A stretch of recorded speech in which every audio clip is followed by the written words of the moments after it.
the World Series, it's set.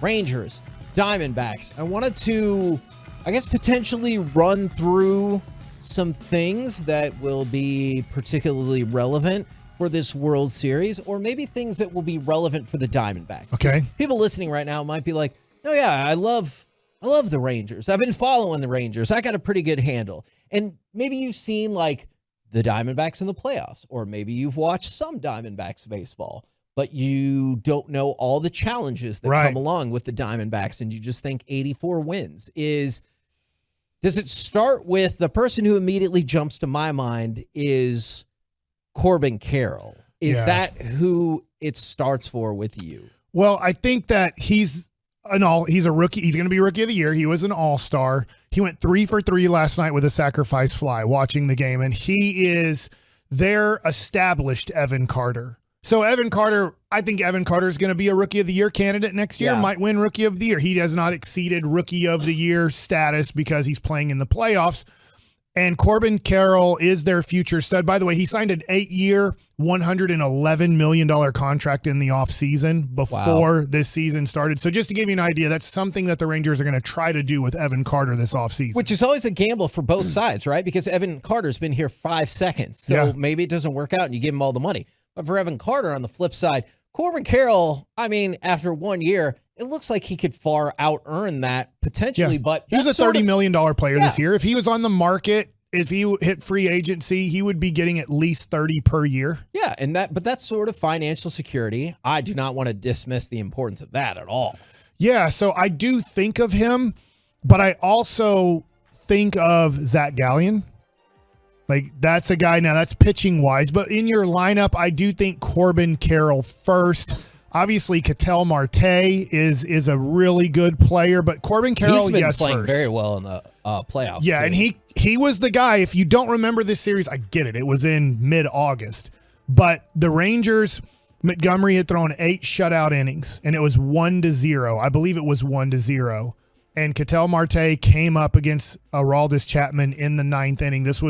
You're starting to see a little bit of the signs of maybe Aroldis isn't perfect, because at that point he'd pretty much been perfect, is that Marte took him deep for a home run, and it became a big controversial thing. I don't know if you remember, we talked about this on the air, because you should have just walked him and gone to the next guy, and you shouldn't be, and then the next time you don't walk somebody, or you do walk somebody and it doesn't work out that way either. So I just remember going, man, it's just the Rangers things aren't working out. Whatever decision they make is ending up backfiring on them a little bit, but those are probably their 2 best hitters, would you say? Marte and Carroll. Those are the ones. That's their Seager-Semien in a way. Even though they're not making $30 million a year, that's their Seager and Semien, and then they have other really good players around them. I'm not trying to throw any shade at like Gurriel or anything like that. Right. Those are the 2 that I immediately think of. And I'm with you. One of the people that texted in is the Diamondbacks bullpen is nasty. That's where it starts for me. If you're trailing after 6, good luck. Now,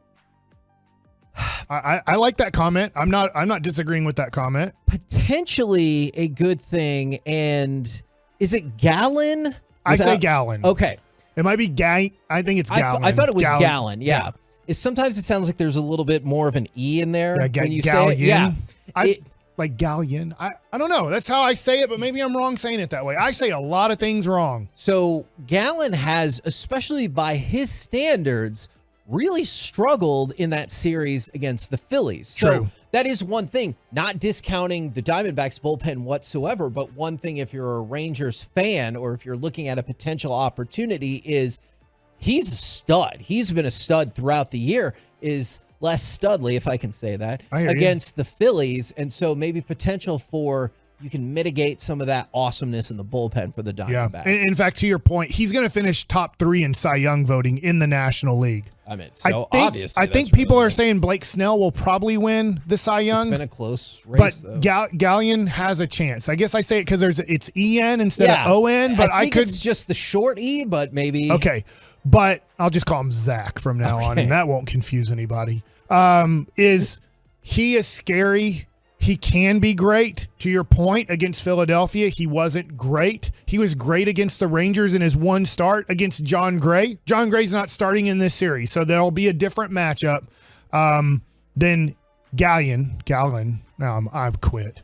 But Zach, Zach G, old G dog. But he's very good. You could argue. I'll throw this back to you as more of a question. You could argue he's the best pitcher in this series. Okay. So I'm actually going to argue he is not the best pitcher in this series because the way that shifts. Now, for the whole year, I hear you. I'm going to argue right here, right now, Jordan Montgomery is the best pitcher in this series. Okay. I'm not going to disagree hard with you. And that's just because, and look, I understand if people want to text in and be like, well, maybe it's Nate Eovaldi, or maybe you want to text in and you think it's, maybe you think it's Fott. That this is the best pitcher. Oh, the rookie? Yes. I think it's close. And for the year, I get Gallon. I think in this moment, I'm going to go with Montgomery because it feels like he's a multi-tool that obviously, especially with the last game, you've been able to use. And when you use him, he figures it out. But if you want to say Nate, I get it. If you want to say Gallon, I understand that too. And I'm 90% sure that Zach G will be starting game 1 because he didn't pitch last night. So he will probably pitch game 1 is my best guess versus Nate Eovaldi, because Montgomery threw 2 1/3, even though it wasn't a ton of pitches, 32 pitches. You're just going to go, look, we're assuming we're going to go 6 games. We hope we don't. We hope we win in 4. But whoever pitches game 1 and 2 have a great chance of pitching 2 times, starting 2 games in the series. So it'll probably be Eovaldi versus Gallon in the first game. And then you're probably looking at Merrill Kelly versus Jordan Montgomery in game 2. Those will probably be your pitchers to start off this series. And then you'll get the rookie. How do you say his last name? Fott, I do believe. The stupid P, right? Not him. Just there's a P in his last name. It's PF. Not even PH. PH makes the fuss sound. I didn't make his name. Why would you put the P just to throw one in there for fun? So is that question for me? Yeah, for English. Okay. Alec, do you want to field that question? I don't know the answer. I don't want to try it. Okay. And then you'll have Max Scherzer in that game. So you'll have rookie versus super veteran, future Hall of Famer. Now, Mike, we try to do this, some in more constructive ways than others. I'm going to try to be super constructive right here. From the 972, Arizona will beat Texas 4-1. This is a bad Could. But here's the rest of it, though.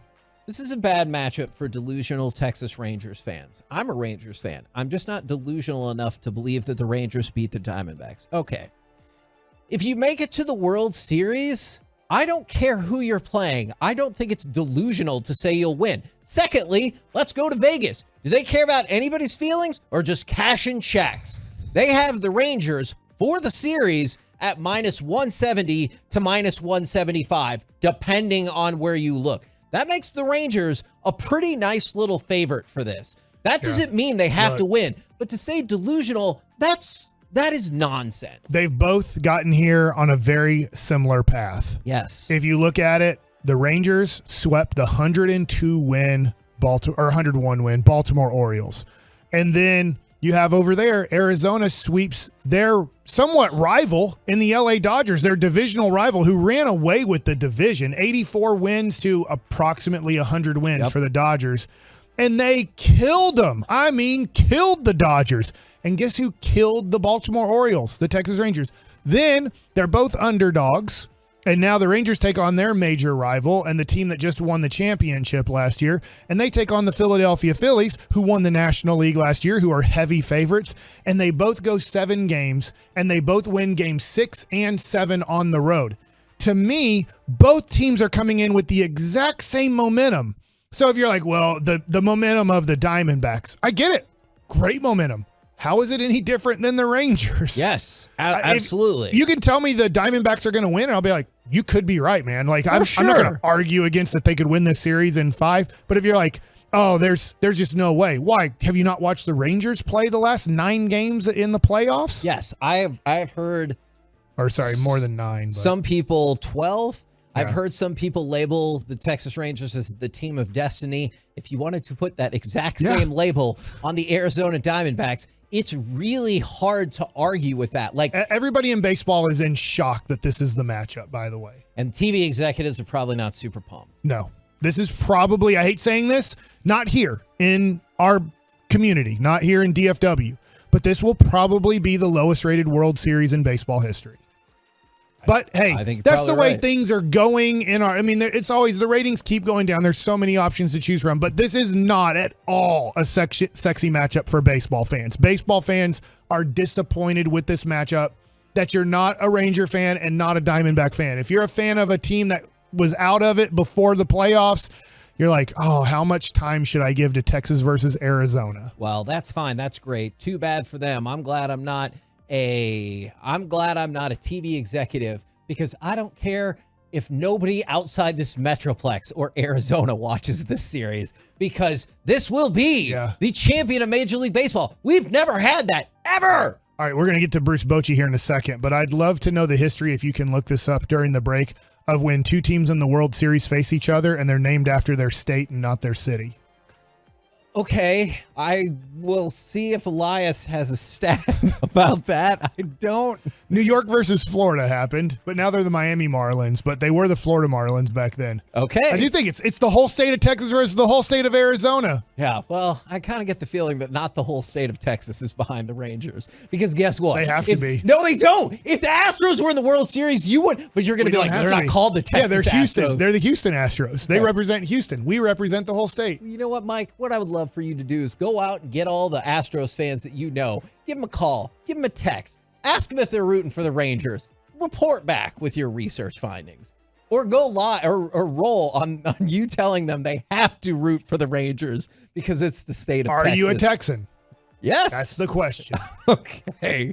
We're the KNC Masterpiece right here on 105. It's really confusing about the Houston Texans. Oh, my God. We don't even have time for that right now.